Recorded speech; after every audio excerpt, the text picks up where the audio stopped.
नमस्कार दोस्तों, आप सभी का स्वागत है डीएस एकेडमी के यूट्यूब चैनल में। दोस्तों, आज 12 जून 2020 का करंट अफेयर्स लेकर उपस्थित हुआ हूं। आप लोगों को अगर ये वीडियो अच्छी लगती है तो लाइक कीजिए, शेयर कीजिए, कमेंट कीजिए। आपका अपना चैनल डीएस एकेडमी आपका स्वागत और अभिनंदन करता है। और आप लोगों के लिए एक लास्ट में क्वेश्चन है, उसका आंसर आपको कमेंट के माध्यम से देना है। और चलिए देखते हैं। तो आज का पहला प्रश्न है कि हाल ही में अर्पित पॉन्ड का निर्माण किसके द्वारा किया गया है? तो पहला ऑप्शन है दिल्ली पुलिस, दूसरा ऑप्शन है तटरक्षक बल, और तीसरा ऑप्शन है विश्व स्वास्थ्य संगठन, और चौथा ऑप्शन है भारतीय वायुसेना। तो दोस्तों, इसका सही जवाब आपको बताना है। तो इसका सही जवाब होगा ऑप्शन नंबर डी, भारतीय वायुसेना। दोस्तों, भारतीय वायुसेना ने पृथक परिवहन आइसोलेट ट्रांसपोर्टेशन के लिए एक एयरबोर्न रेस्क्यू पॉन्ड अर्पित का डिजाइन, विकास और निर्माण किया है। पॉन्ड का उपयोग गंभीर रूप से बीमार रोगियों की निकासी के लिए किया जा सकता है, जो कोविड-19 जैसी बीमारी से संक्रमित हैं, जिनके संचरण की संभावना कम है। पॉन्ड का उपयोग ऊंचाई वाले क्षेत्रों, अलग थलग स्थान तथा दूर दराज के क्षेत्रों से कोविड-19 सहित गंभीर संक्रामक रोगियों को निकालने के लिए किया जाएगा। ऐसे पॉन्ड की आवश्यकता तब पैदा हुई जब कोविड-19 संक्रमण को विश्व स्वास्थ्य संगठन WHO द्वारा एक महामारी घोषित किया गया, जिसके बाद हवाई यात्रा के दौरान कोविड-19 के रोगियों से संक्रमण फैलने के खतरे से निपटने के लिए अलग किस्म की निकासी व्यवस्था की आवश्यकता महसूस की गई। सबसे पहले प्रोटोटाइप को विकसित किया गया, जिसमें बाद में कई बदलाव किए गए। आत्मनिर्भर भारत आह्वान का समर्थन करते हुए इस एयरबोर्न रेस्क्यू पॉन्ड को बनाने में केवल स्वदेशी सामग्री का उपयोग किया गया, और इसमें H13 क्लास फिल्टर का उपयोग किया गया। और इसका लागत जो है 60,000 रुपये आया है। 60,000 रुपये आया है। और पहले इसको बनाने में लगभग 60 लाख रुपये लगते थे। पहले इसको बनाने में लगभग 60 लाख रुपये का लागत आता था। तो दोस्तों, यहाँ पे भारतीय वायुसेना आया। तो भारतीय वायुसेना की अगर हम बात करें, सेना की स्थापना जो हुई थी 8 अक्टूबर 1932 को 8 अक्टूबर 1932 को इसकी स्थापना हुई थी, लगभग 87 वर्ष पहले। और इसका मुख्यालय जो है नई दिल्ली में है। इसका आदर्श वाक्य है नव स्पर्श दीप्तम। इसका जो है आदर्श वाक्य नवम स्पर्शम दीप्तम, इसका आदर्श वाक्य है। और यहाँ पे WHO आया। तो WHO के बारे में अगर देखें तो WHO की जो स्थापना हुई थी 7 अप्रैल 1948 को हुई थी, और लगभग 72 वर्ष पहले। और इसका जो स्थापना हुआ था कहाँ पे? तो जिनेवा, स्विट्जरलैंड में इसका मुख्यालय है। तो आगे देखते हैं अगला प्रश्न। तो अगला प्रश्न है कि खगोल भौतिकी, अंतरिक्ष स्थिति जागरूकता के क्षेत्र में सहयोग के लिए आर्यभट्ट अनुसंधान संस्थान अवलोकन विज्ञान ने किसके साथ समझौता ज्ञापन पर हस्ताक्षर किए हैं? तो इसका पहला ऑप्शन है इसरो, दूसरा ऑप्शन है नासा, तीसरा ऑप्शन है जक्सा, और चौथा ऑप्शन है WHO। तो दोस्तों, इसका सही जवाब आपको बताना है। तो इसका सही जवाब होगा option number A, ISRO.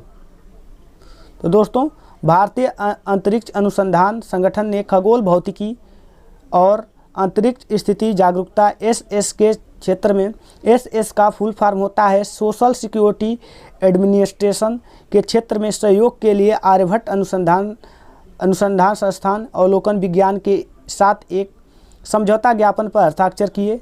ISRO के वैज्ञानिक सचिव R उमा महेश्वरन और एरिज के निदेशक, नैनीताल के निदेशक दीपांकर बनर्जी द्वारा 4 जून 2020 को इसरो और एरिज के मुख्यालय में वीडियो कॉन्फ्रेंसिंग के माध्यम से समझौता ज्ञापन पर हस्ताक्षर किए गए। स्पेस सिचुएशन अवेयरनेस के क्षेत्र में सहयोग से स्पेस ऑर्बिटल पर नज़र रखने, स्पेस मलबे से भारतीय स्पेस स्टेटस को बचाने के लिए स्पेस के मौसम का विश्लेषण और अध्ययन करने में मदद मिलेगी। यहाँ पे दोस्तों इसरो आया। तो इसरो के बारे में अगर हम बात करें तो इसरो की स्थापना जो हुई थी 15 अगस्त 1969 को इसकी स्थापना हुई थी बेंगलुरु, कर्नाटका में। और इसके जो अध्यक्ष हैं वो के सिवान हैं। तो वो अगला देखते हैं अगला प्रश्न। तो अगला प्रश्न है दोस्तों कि समर टेड्रोस कैंपेन की शुरुआत किस बैंक ने की? समर टेड्रोस कैंपेन की शुरुआत किस बैंक ने की? तो इसका पहला जो ऑप्शन है ICICI है, दूसरा ऑप्शन है SBI, तीसरा ऑप्शन है HDFC और चौथा ऑप्शन है UBI। तो इसका सही जवाब होगा ऑप्शन नंबर C, HDFC। दोस्तों, निजी क्षेत्र के आवास विकास वित्त निगम लिमिटेड HDFC का फुल फॉर्म होता है हाउसिंग डेवलपमेंट फाइनेंस कॉरपोरेशन और इसकी स्थापना HDFC की हुई थी 1977 में और मुख्यालय जो था मुंबई में। तो दोस्तों, HDFC बैंक ने समर ट्रेडर्स कैंपेन शुरू किया है। इस अभियान के तहत कंपनी दोनों व्यापारियों, स्वरोजगार और वेतनभोगी ग्राहकों के लिए आकर्षक योजना पेश कर रही है। लॉकडाउन पर प्रतिबंधों में ढील के साथ यह ऑफर लॉन्च किया गया। समर ट्रेडर्स अभियान के तहत बैंक बड़े उपकरणों के लिए नो कास्ट EMI और नो डाउन पेमेंट की पेशकश करेगा। यह क्रेडिट कार्ड का उपयोग करके ऑनलाइन खर्च पर 50% अतिरिक्त रिवार्ड पॉइंट के साथ चुनिंदा ब्रांडों पर छूट और कैशबैक भी प्रदान करेगा। दोस्तों, इतना आपको पता होना चाहिए। तो चलिए अगला प्रश्न देखते हैं। तो अगला प्रश्न है कि FSSAI के खाद्य सुरक्षा सूचकांक में किस राज्य ने प्रथम स्थान प्राप्त किया है। दोस्तों, आपको बताना है कि FSSAI के खाद्य सुरक्षा सूचकांक में किस राज्य ने प्रथम स्थान प्राप्त किया है। तो पहला ऑप्शन है मध्य प्रदेश, दूसरा ऑप्शन है गुजरात, तीसरा ऑप्शन है उत्तर प्रदेश और चौथा ऑप्शन है राजस्थान। तो इसका सही जवाब होगा, आपको बताना है। तो इसका सही जवाब है ऑप्शन नंबर बी, गुजरात।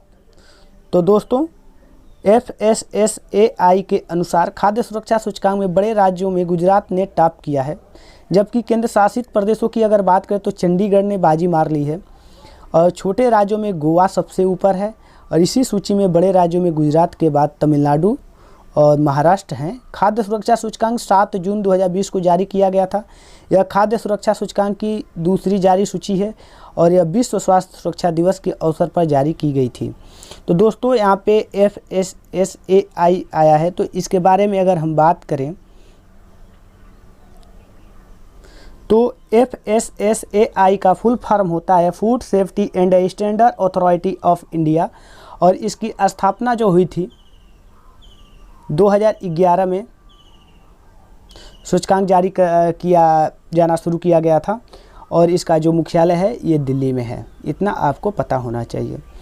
तो अगला प्रश्न देखते हैं। तो अगला प्रश्न है कि दोस्तों यहाँ पे एक और बात देख लीजिए, छूट गया, गुजरात। तो यहाँ पे गुजरात राज्य आया। तो गुजरात राज्य की अगर बात करें तो गुजरात की राजधानी कहाँ पे है। गुजरात की राजधानी गांधीनगर है। और सबसे बड़ा शहर कौन सा है गुजरात का, तो अहमदाबाद है। और राज्यपाल जो हैं आचार्य देवव्रत हैं और मुख्यमंत्री जो हैं विजय रूपाणी हैं। और विधानसभा की सीटों की अगर बात करें तो विधानसभा में सीटों की संख्या कितनी है। विधानसभा में सीटों की संख्या तो 182 हैं विधानसभा की सीटों की संख्या। और राज्यसभा की सीटों की संख्या की अगर बात करें तो 11 सीटें हैं और लोकसभा की सीटें 26 हैं गुजरात में। और उच्च न्यायालय का नाम जो है गुजरात उच्च न्यायालय है गुजरात की। तो इतना गुजरात के बारे में आपको पता होना चाहिए। तो अगला प्रश्न देखते हैं। तो अगला प्रश्न है कि कोरोना वायरस के रोगियों के लिए भारत की प्रथम स्वदेशी किफ़ायती वायरलेस शारीरिक मानक निगरानी प्रणाली का नाम क्या है। दोस्तों, आपको बताना है कि कोरोना वायरस के रोगियों के लिए भारत की प्रथम स्वदेशी किफ़ायती वायरलेस शारीरिक मानक निगरानी प्रणाली का नाम क्या है। तो पहला ऑप्शन है कोविड मेपो, दूसरा ऑप्शन है K19 और तीसरा ऑप्शन है कोविड बीप और चौथा ऑप्शन है कोविड मीटर। तो इसका सही जवाब होगा दोस्तों option number C, Covid beep. तो दोस्तों, इसको देख लेते हैं विस्तृत में। तो कोविड बीप कोविड-19 के रोगियों के लिए भारत की प्रथम स्वदेशी किफ़ायती वायरलेस शारीरिक मानक निगरानी प्रणाली है। यह उपकरण भारत में विकसित पहली स्वदेशी प्रणाली है और इसे ESI मेडिकल कॉलेज हैदराबाद द्वारा हैदराबाद के भारतीय प्रौद्योगिकी संस्थान IIT और परमाणु ऊर्जा विभाग के साथ साझेदारी में विकसित किया गया है। और केंद्रीय पूर्वोत्तर क्षेत्र विकास राज्य मंत्री स्वतंत्र प्रभार और प्रधानमंत्री कार्यालय में राज्य मंत्री डॉक्टर जितेंद्र सिंह ने 7 जून 2020 को Covid BEEP continuous oxygenation and vital information detection biomed ESIC POD की शुरुआत की गई है। तो दोस्तों अगला देखते हैं। तो अगला है, किस शहर को उत्तराखंड की ग्रीष्मकालीन राजधानी घोषित किया गया है। दोस्तों आपको बताना है किस शहर को उत्तराखंड की ग्रीष्मकालीन राजधानी घोषित किया गया है। तो इसका पहला ऑप्शन है गैरसेन, दूसरा ऑप्शन है देहरादून और तीसरा ऑप्शन है ऋषिकेश और चौथा ऑप्शन है कोटद्वार। तो इसका सही जवाब होगा ऑप्शन नंबर ए गैरसेन। तो दोस्तों उत्तराखंड के चमोली जिले में गैरसेन को उत्तराखंड की एक ग्रीष्मकालीन राजधानी के रूप में नामित किया गया है। 4 मार्च को राज्य विधानसभा के बजट सत्र के दौरान उत्तराखंड के मुख्यमंत्री त्रिवेंद्र सिंह रावत द्वारा निर्णय की घोषणा की गई थी। मुख्य सचिव उत्पल कुमार सिंह ने राज्यपाल बेबी रानी मौर्य की सहमति के बाद इस अधिसूचना को जारी की गई है। मुख्यमंत्री का नाम त्रिवेंद्र सिंह रावत उत्तराखंड के और राज्यपाल जो है बेबी रानी मौर्य हैं। तो अगला प्रश्न देखते हैं। तो अगला प्रश्न है कि विश्व प्रत्यायन दिवस किस तिथि को मनाया जाता है। इन 4 ऑप्शनों को देखिए, सही ऑप्शन का चयन कीजिए और बताइए कि विश्व प्रत्यायन दिवस किस तिथि को मनाया जाता है। तो पहला ऑप्शन है 6 जून, दूसरा ऑप्शन है 8 जून और तीसरा ऑप्शन है 7 जून और चौथा ऑप्शन है 9 जून। तो दोस्तों आपको बताना है कि विश्व प्रत्यायन दिवस किस तिथि को मनाया जाता है। तो इसका सही जवाब है कि ऑप्शन नंबर डी 9 जून को मनाया जाता है। तो दोस्तों विश्व प्रत्यायन दिवस 9 जून को मनाया जाता है। इस दिवस का उद्देश्य व्यापार और अर्थव्यवस्था में मान्यता की भूमिका को उजागर करना और बढ़ावा देने के लिए हर वर्ष 9 जून को मनाया जाता है। विश्व प्रत्यायन दिवस 2020 का theme accreditation improving food safety है। तो अगला प्रश्न देखते हैं। तो अगला प्रश्न है कि के द्वारा विकसित की गई है। दोस्तों आपको बताना है कि एंटी कैंसर दवा IIAIM 290 निम्न में से किसके द्वारा विकसित की गई है। तो पहला ऑप्शन है WHO, दूसरा ऑप्शन है IIM लखनऊ, तीसरा ऑप्शन है IIT दिल्ली और चौथा ऑप्शन है भारतीय एकीकृत चिकित्सा संस्थान। तो इसका सही जवाब होगा ऑप्शन नंबर डी भारतीय एकीकृत चिकित्सा संस्थान। दोस्तों CSIR की अनुषंगी प्रयोगशाला CSIR भारतीय एकीकृत चिकित्सा संस्थान IIIM जम्मू को एक प्रभावी कैंसर रोधी दवा न्यू केमिकल NC के लिए केंद्रीय औषधि मानक नियंत्रण संगठन CDSCO के न्यू ड्रग्स डिवीजन से इन्वेस्टिगेशनल न्यू ड्रग IND की मंजूरी मिली है। इसके लिए नैदानिक पूर्व विकास और IND प्रस्ताव दिए गए थे। नई दवा अग्नाशय के कैंसर के खिलाफ प्रभावी है। Indian institute of integrative medicine IIM Jammu CSIR की एक घटक है। प्रयोगशाला में प्रीक्लिनिकल ट्रायल प्राप्त होने के बाद शक्तिशाली एंटी कैंसर को मंजूरी दी गई है। इससे अग्नाशय के कैंसर रोगियों में इस महत्वपूर्ण दवा IIM 290 के नैदानिक परीक्षण का मार्ग प्रशस्त हो गया है। तो अगला प्रश्न देखते हैं। तो अगला प्रश्न है कि किसे नासा डिस्टिंग्विश्ड सर्विस मेडल से सम्मानित किया गया है। तो पहला ऑप्शन है नरेंद्र सिंह परमार, दूसरा ऑप्शन है राजेंद्र गुप्ता और तीसरा ऑप्शन है रंजीत कुमार और चौथा ऑप्शन है शालिनी मित्तल। तो इसका सही जवाब होगा option number C Ranjit Kumar. दोस्तों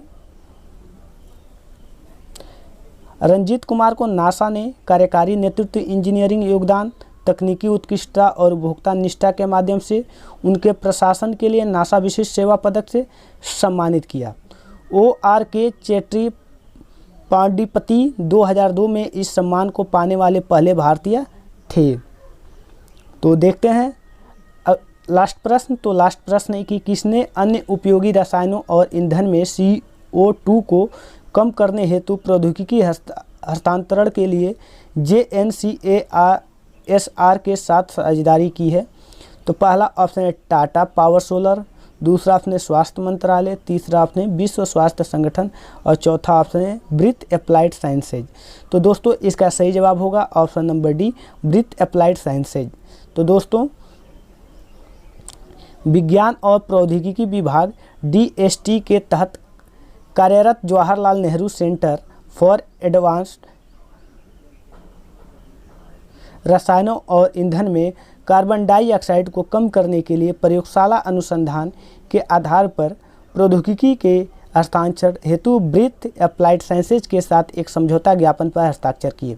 इस शोध का नेतृत्व GNCR में न्यू केमिस्ट्री यूनिट के प्रोफेसर सेबेस्टियन C. पीटर और उनकी टीम के मार्गदर्शन में किया गया। स्टार्टअप ब्रीथ को विज्ञान और प्रौद्योगिकी विभाग DST के नैनो मिशन प्रोजेक्ट से प्राप्त उदार धनराशि से शुरू किया गया और यह पायलट स्तर तक प्रौद्योगिकी को बढ़ाने और इसे व्यावसायिक उपयोग के लिए तैयार करने पर जोर देगा। तो दोस्तों, पिछले भाग का पूछा गया प्रश्न ये था पिछला कि मातृत्व की आयु और मृत्यु दर संबंधित मामलों की जांच हेतु गठित कार्यदल के अध्यक्ष का नाम बताइए। तो दोस्तों, इनका नाम है जया जेटली। तो आज का प्रश्न है और आपको आंसर जो है कमेंट के माध्यम से बताना है। British academy of film and television arts BAFTA के नवनियुक्त अध्यक्ष का नाम बताइए। पहला ऑप्शन है RD बोस, दूसरा ऑप्शन है शत्रुघ्न सिन्हा और तीसरा ऑप्शन अनुपम खेर और चौथा ऑप्शन कृष्णेंदु मजूमदार। तो दोस्तों, आप कमेंट के माध्यम से ज़रूर बताइए। अगर आप लोगों को ये वीडियो और ये जानकारी अच्छी लगी तो लाइक कीजिए, शेयर कीजिए और आपका अपना चैनल DS एकेडमी आपका स्वागत और अभिनंदन करता है। फिर मिलते हैं अगले वीडियो में, तब तक के लिए धन्यवाद।